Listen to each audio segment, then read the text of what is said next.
क्या आप भी समझते हैं कि जयद्रथ को श्री कृष्ण जी ने छल से मरवाया था?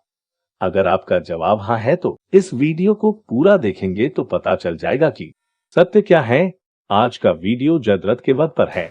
भीष्म के पश्चात द्रोणाचार्य कौरव दल के सेनापति बने। दुर्योधन के आग्रह पर आपने युधिष्ठिर को पकड़ने के लिए चक्रव्यूह की रचना की। उधर अर्जुन को संस्पतकों ने एक और बुला लिया। उस दिन युद्ध का सारा भार अभिमन्यु पर आ पड़ा। अभिमन्यु व्यूह भेद कर अंदर प्रविष्ट हुए। उन्होंने द्रोण और कर्ण आदि महारथियों के छक्के छुड़ा दिए। अंततोगत्वा 7 महारथियों ने मिलकर उन्हें मार दिया। जब संध्या समय अर्जुन वापस लौटे तो उन्हें यह दुखद समाचार मिला कि अभिमन्यु अब इस संसार में नहीं रहा। अर्जुन के हृदय को गहरा आघात लगा जब अर्जुन को पता लगा कि अभिमन्यु की हत्या का प्रमुख कारण जयद्रथ था। तब उन्होंने प्रतिज्ञा की, यदि कल सूर्यास्त से पूर्व जयद्रथ का वध न कर लूं तो स्वयं जलती अग्नि में प्रवेश हो जाऊंगा। उनका यह प्रतिज्ञा सुन श्री कृष्ण जी ने कहा, अत्यंत रोषावेग में तुमने किया है प्रण करा, अब यत्न क्या इसका सखा। यह कार्य है दुष्कर बड़ा। यो सुन वचन गोविंद के निर्भय धनंजय ने कहा, निश्चय मरेगा कल जयद्रथ प्राप्त होगी जय मुझे। हे देव मेरे यत्न तुम हो, मत दिखाओ है मुझे। अर्जुन ने कहा, मुझे तो प्रतिज्ञा करनी थी कर ली, कैसे पूर्ण होगी यह आपका कार्य है। दूसरे दिन अर्जुन जयद्रथ को मारने के लिए कौरवों के 7 अक्षौहिणी सेना का सफाया करते हुए जयद्रथ के सम्मुख पहुंचे और अपने तीखे बाणों से शत्रुओं को गाजर मूली की भांति काटने लगे। योद्धाओं का मस्तक कट कट कर भूमि पर गिरने लगा। पृथ्वी रक्त से लाल हो गई। सेना के अधिकांश योद्धाओं को मारकर अर्जुन ने जयद्रथ पर आक्रमण किया।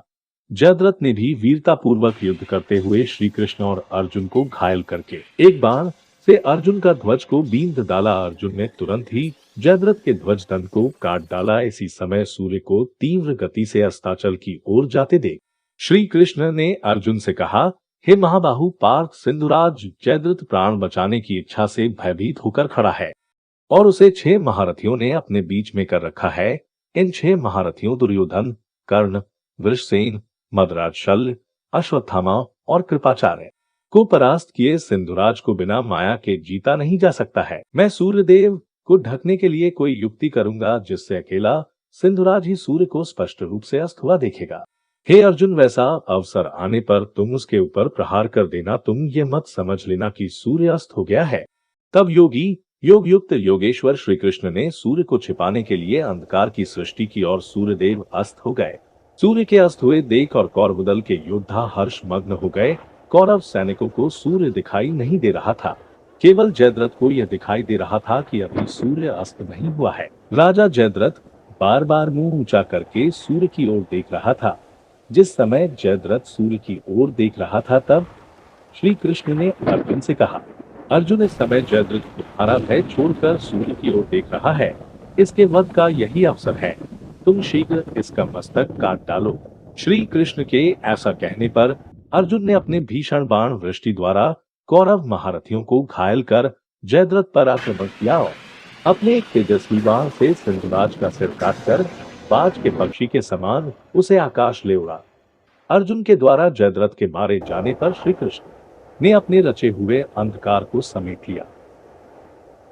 संजय ने धृतराष्ट्र से कहा, हे महिपाल, जयद्रथ वध के पश्चात आपके पुत्रों को यह ज्ञात हुआ कि अंधकार के रूप में यह तो श्री कृष्ण की माया थी। उपर्युक्त विवेचन से स्पष्ट है कि जयद्रथ मरते समय धोखे में नहीं था। दिन को रात्रि में परिवर्तित कर देना और रात को दिन बना देना, यह एक योग विधि उपाय था। जब शाल्व का कृष्ण से युद्ध हुआ तो शाल्व ने इसी प्रकार के माया रची थी। तब श्री कृष्ण जी ने प्रज्ञाशास्त्र द्वारा उसे उड़ा दिया था। जब महाभारत के युद्ध में नारायण और विदुदस्त्र आदि विद्यमान थे तो इस प्रकार के योग अवश्य ही रहे होंगे, इसमें तनिक भी संदेह नहीं।